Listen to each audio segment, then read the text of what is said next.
Vous avez certainement un jour vu passer au-dessus de vos têtes cette drôle de machine, ni avion, ni hélicoptère, mais un peu des deux. Qu'est-ce que c'est?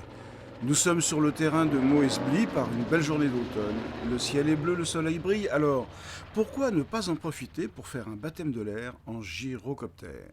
Mais avant, quelques explications. Alors, c'est un autogire, donc c'est pas un hélicoptère. La différence, c'est que sur l'hélicoptère, le rotor est entraîné par un moteur.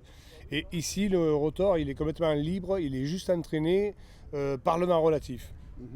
Comme la graine de sycomore de l'arbre, quand elle tombe, qu'elle est obligée de tourner, mais là c'est pareil, c'est obligé de tourner. Et bien sûr, il y a un profil d'aile sur le rotor qui crée une portance et qui permet de nous sustenter.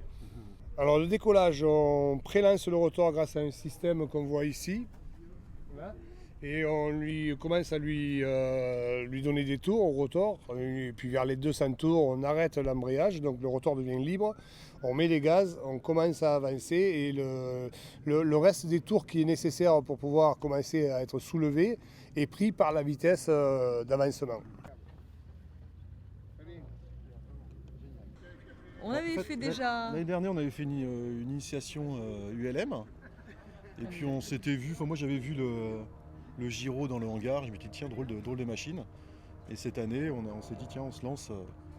On va justement faire un petit tour avec ce drôle d'appareil. Alors, convaincu et emballé? Ah oui. Convaincu, emballé, à faire et à refaire. On est suspendu. Bien recommandé. On est à la fois suspendu, en même temps on a une impression de vitesse. C'est génial.